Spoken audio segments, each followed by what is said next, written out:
प्यारे साथियों नमस्कार, आप सभी का एक बार फिर से स्वागत है। आज हम इंग्लिश ग्रामर की जिस टॉपिक की बात करने चल रहे हैं, इस टॉपिक की पिछली 2 वीडियोस आपको इंग्लिश ग्रामर की प्लेलिस्ट में मिल जाएंगी चैनल पर। टॉपिक हमने जो चर्चा करना शुरू किया था, सिंटैक्स से शुरुआत किया था।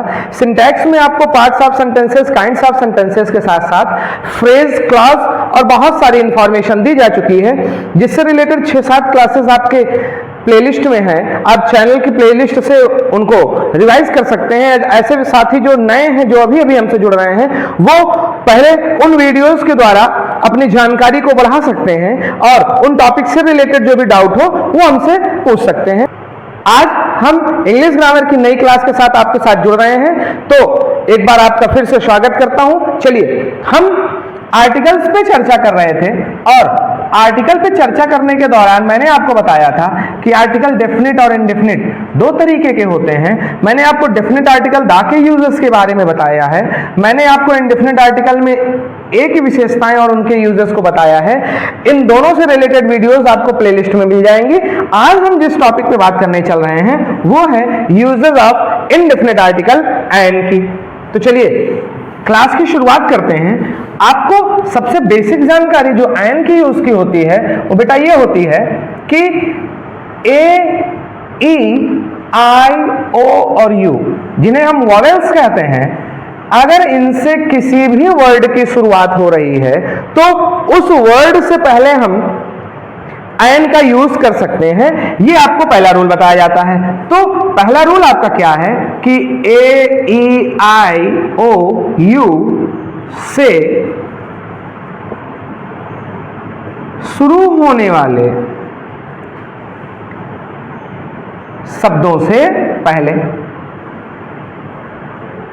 ठीक, हम किसका यूज करते हैं बेटा? एंड का यूज करते हैं। जैसे आपको एग्जाम्पल के द्वारा समझाता हूं। जैसे एन एप्पल, देखिए ए से स्टार्ट हो रहा है, एन एग, ई से स्टार्ट हो रहा है, an ice cube. Ice cube means बेटा बर्फ का टुकड़ा, ठीक।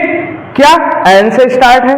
क्यों एन क्यों लगा हुआ है? क्योंकि आई से स्टार्टिंग हो रही है। तो ऐसे शब्द जिनकी शुरुआत में वॉवेल्स आते हैं, ए, ई, आई, ओ, यू आते हैं, इनकी शुरुआत में एन का यूज किया जाता है। ऐसा आपको पहला रूल बताया जा चुका है, आपको जानकारी होगी, ठीक। अगर मैं ए, ई, आई, ओ, यू से शुरू होने वाले शब्दों पे चर्चा करूं तो ऐसा कोई जरूरी नहीं है बेटा कि ए, ई, आई, ओ, यू से जो शब्द शुरू हो सभी के साथ एन लगे।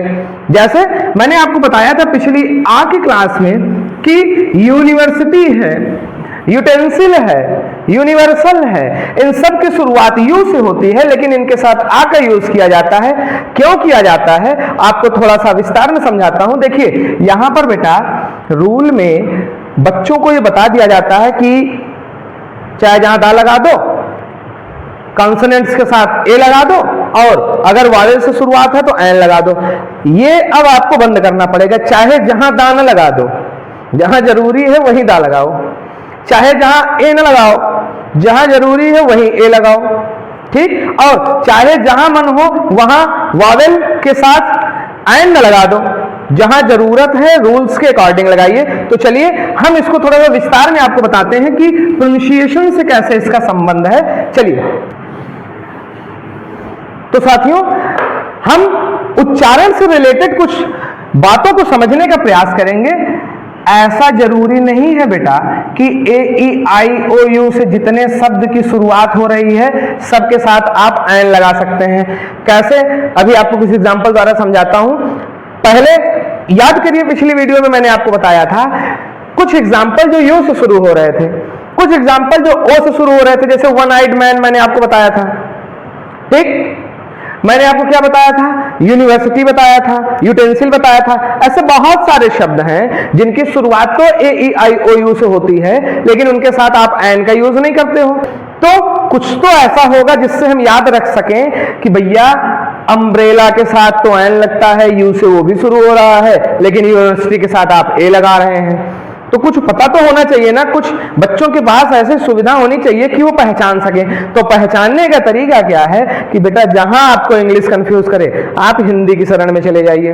ठीक, देखिए बात यहां एक से शुरू होने वाले शब्दों की नहीं है, बात यह है कि उनका प्रोनाउंसिएशन ए होना चाहिए। जैसे आप कहते हो ना एप्पल, एरोप्लेन, ठीक, एयरपोर्ट, यहां पर ए से शुरुआत तो है, पढ़ा कैसे जा रहा है? Apple, aeroplane, airport. देखिए ए का प्रोनाउंसिएशन आ रहा है कि नहीं? ठीक, ई की बात करिए, देखिए क्या है ये? ईयर। तो इसका मतलब यहां पर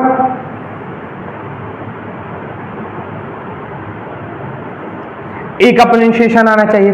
अच्छा, आइसक्रीम, देखिए आ से शुरुआत होती है कि नहीं? आइस क्रीम, ठीक, या आइस या आइस क्यूब। देखिए आई से शुरुआत हो रही है और आ का प्रोनाउंसिएशन आ रहा है। ओ से देखिए आउल, क्या है? आउल। आ की ध्वनि आ रही है कि नहीं, या आ की ध्वनि आ रही है कि नहीं? ठीक, ऑरेंज, क्या है? ऑरेंज। ऐसे ही तो पढ़ते हैं। तो देखिए इस ध्वनि की बात कर रहा हूं। यू पे मैंने आपको बताया था कि जब यू का प्रोनाउंसिएशन यू या यू आएगा तो इसके साथ आ का यूज होगा, लेकिन जब यू का प्रोनाउंसिएशन जैसे ही आ हुआ, जैसे इधर देखिए UMBRELLA, ये क्या है? युम्ब्रेला है? नहीं, ये क्या है? अम्ब्रेला। ठीक, ये क्या है? युंडर है कि अंडर है? ये अंडर है। ठीक, लेकिन यहीं पर देखिए अब ये क्या हुआ? ये ओनिकॉर्न है बेटा कि यूनिकॉर्न है? ये यूनिकॉर्न है। तो अगर यू का प्रोनाउंसिएशन यू या यू हुआ तो इसके साथ आ का यूज होगा। मैं आपको बता चुका हूं, मैंने आपको बताया था कि ओ का प्रोनाउंसिएशन वाह हुआ तो आ का यूज होगा। ए के यूजेस के वीडियो में ये आपको जानकारी मिल जाएगी। तो मेरे कहने का मतलब है कि आयन का यूज आपको वहां नहीं करना है जहां पर ए ई आई ओ यू से शुरुआत हो, वहां करना है जहां ए आई ओ से शुरुआत तो हो लेकिन प्रोनाउंसिएशन में भी हमारे ऐसे शब्द निकल के आए जो हिंदी वर्णमाला के जो स्वर पढ़ा जाता है ना हिंदी में, स्वर व्यंजन, वही तो है ये। हम क्या पढ़ रहे हैं? इंग्लिश में हम वॉवेल्स और कॉन्सोनेंट्स पढ़ते हैं, हिंदी में क्या पढ़ते हैं? स्वर व्यंजन पढ़ते हैं कि नहीं पढ़ते हैं?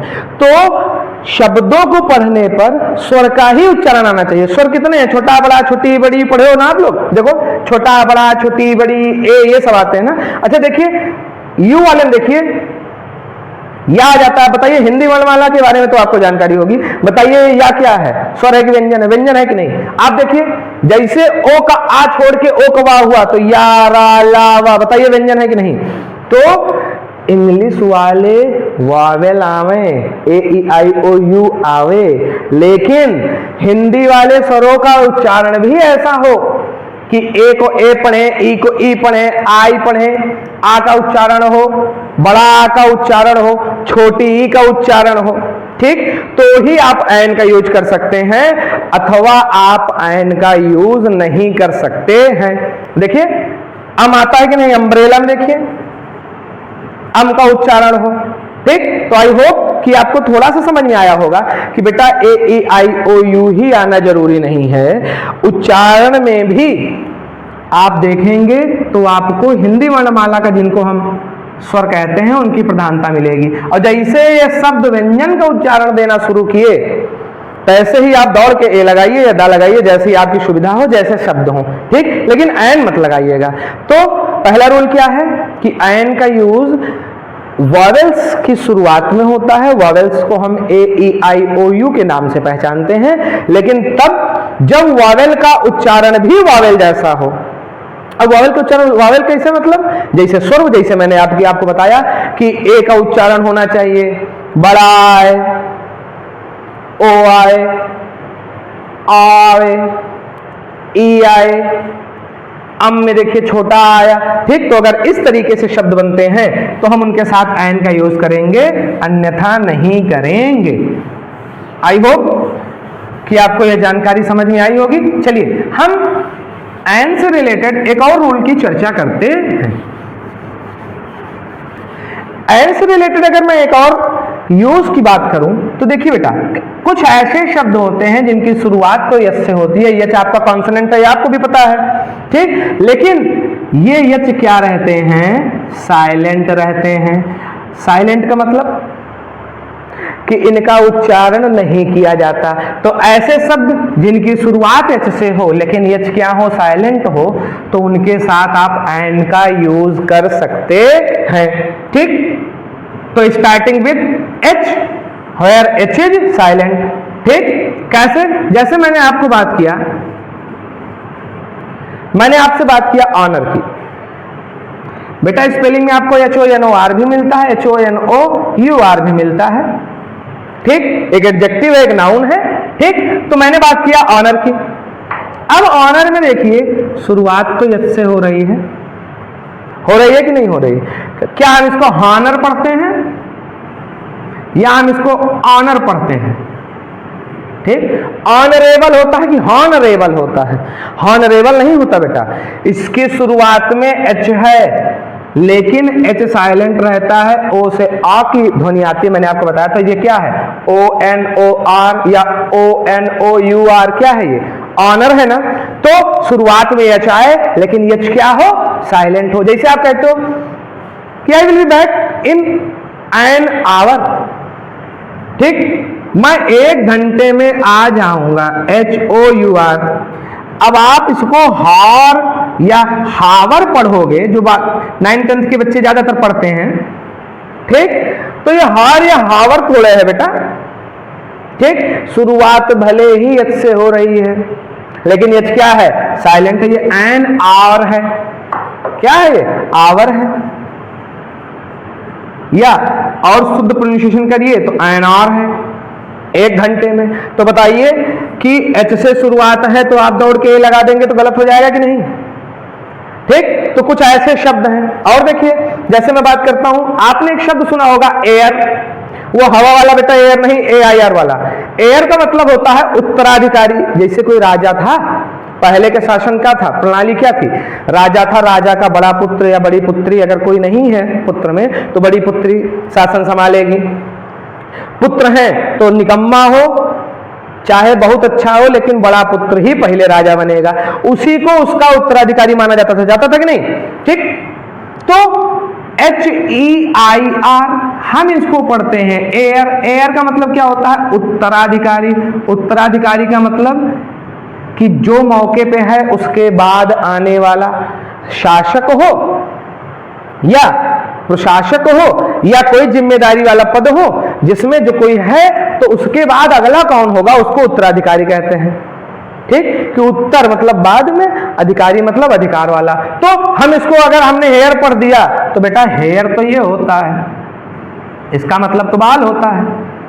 एक हायर होता है, HIRE, हायर। हायर का मतलब क्या होता है, आप किसी को क्या करते हो, हायर करते हो, किराए पर लेके आते हो। कहते नहीं कार हायर कर लेंगे, अपनी गाड़ी से उतना दूर कहां जाएंगे, या किसी को हायर कर लेंगे काम करने के लिए, ठीक। और एक एयर होता है तो उसका मतलब हवा होता है। तो प्रोनाउंसिएशन में लगभग एयर और एयर ये भी एक जैसा है, लेकिन HEIR है तो इसका मतलब जैसे ही आपको HEIR एयर दिखा आप मानोगे कि हम किसकी बात कर रहे हैं, हम उत्तराधिकारी की बात कर रहे हैं, ठीक। और ऑनरेबल देखिए, ऑनर से बनता है HONOURABLE। ऑनर मतलब सम्मान और ऑनरेबल मतलब ऑनर प्लस एबल, जो सम्मान के योग्य हो अर्थात सम्माननीय। तो ऑनर, और ऑनरेबल, हेयर, जैसे हेयर पढ़े तैसे गलत, क्यों, एच को क्या करना था, साइलेंट। क्या पढ़ोगे, ऑनर और एयर, समझ में आया। ऑनरेबल, हॉनरेबल नहीं है ये, समझ में आई बात। तो एच से शुरुआत होने वाले कुछ शब्द जिनमें एच साइलेंट रहता है बेटा, हम उनके साथ किसका प्रयोग करते हैं, एन का प्रयोग करते हैं। ऐसे ही यार आप शब्दों को डिक्शनरी में ढूंढने का प्रयास करिएगा, या अपने और भी अगर आपके संपर्क में कोई आपके पढ़े लिखे भाई बहन हैं या मम्मी पापा या टीचर्स हैं तो आप उनसे पूछने का प्रयास करिएगा, ठीक। तो आई होप आपको दोनों रूल समझ में आए होंगे। अगर मैं नेक्स्ट रूल की बात करता हूं, अगर मैं नेक्स्ट रूल की बात करूं तो बेटा वो भी एच से ही रिलेटेड है। कभी कभी क्या होता है कि एच से क्या होती है शुरुआत, लेकिन बोलते समय इस एच पर ताकत नहीं दिया जाता। बात समझिए, जैसे आपने एक शब्द सुना होगा हिस्ट्री, इतिहास। हिस्ट्री से ही एक शब्द बना है हिस्टोरिकल। अब आप HISTORICAL हिस्टोरिकल लिखते हो, जैसे हम बात करते हैं हिस्टोरिकल की, हिस्ट्री से बना शब्द है हिस्टोरिकल, ऐतिहासिक। मेरे इस रूल को बताने का मतलब क्या है, या रूल क्या कहता है, आप बात समझिए। एच से शुरुआत हो, किंतु जो प्रथम भाग है, फर्स्ट सिलेबल है, उस पर क्या हो, कोई भी जोर ना दिया गया हो, तो ऐसे स्थानों पर हम क्या करते हैं, एन का यूज करते हैं। जैसे आप इसको हिस्टोरिकल तो पढ़ते नहीं हो, हिस ही पे इतना टाइम नहीं लेना है, इसका सही प्रोनाउंसिएशन क्या है, हिस्टोरिकल। तो ये एक होता है हिस और एक होता है हिस।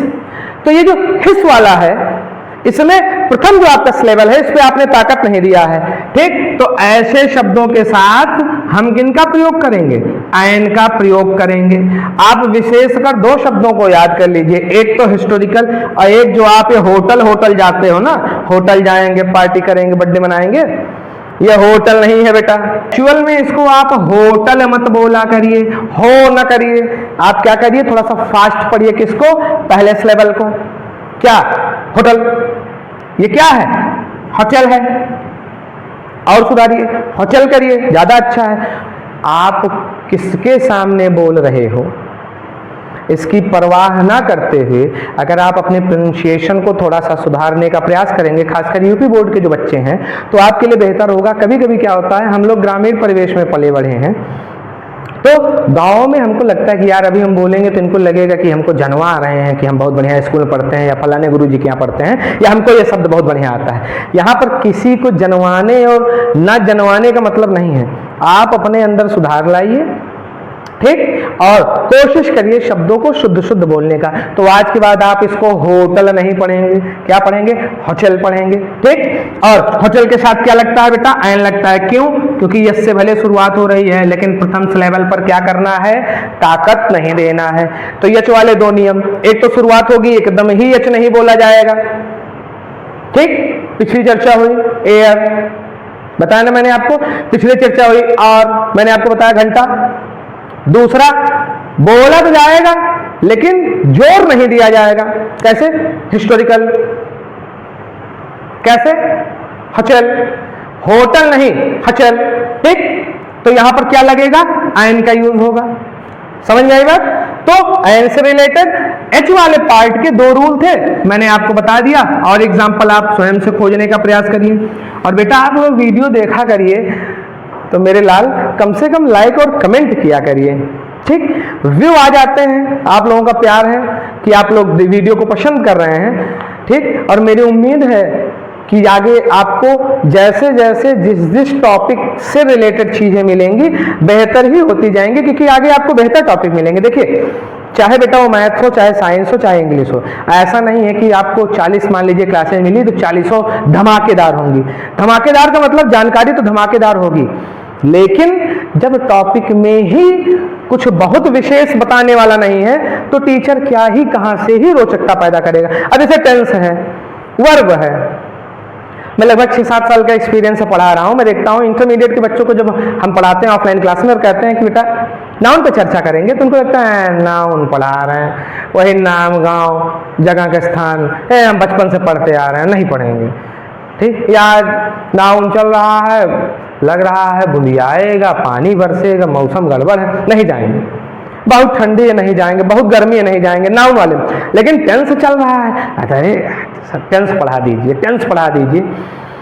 महीने भर में कम से कम 4-6 बच्चे जैसे ही नए जुड़ते हैं ऑफलाइन बैचेज में, अगर वो छोटे क्लास के हैं, 9, 10, 11, 12 के बच्चे हैं, तो उनकी पहली मांग क्या रहती है कि सर जी टेंसवा कब से पढ़ाया जाएगा। ठीक, परेशान न होइए, सब कुछ पढ़ाया जाएगा, लेकिन बेटा बेसिक क्लियर होगा तो। चलिए, आपका काम है क्लास से जुड़े रहना और वीडियोस को शेयर करना। जिन्होंने चैनल को सब्सक्राइब नहीं करके रखा है, सब्सक्राइब करके रखना ताकि नोटिफिकेशन आप तक पहुंच सके नए क्लास की। हम आयन से रिलेटेड कुछ और रूल्स पे चर्चा करते हैं। उससे पहले आपको एक जानकारी देता हूं बेटा, कुछ शब्द होते हैं जिनको हम शॉर्ट फॉर्म में लिखते हैं। जैसे आप बैचलर्स ऑफ आर्ट को BA लिखते हो, मास्टर्स ऑफ आर्ट्स क्या लिखते हो, MA लिखते हो, ठीक।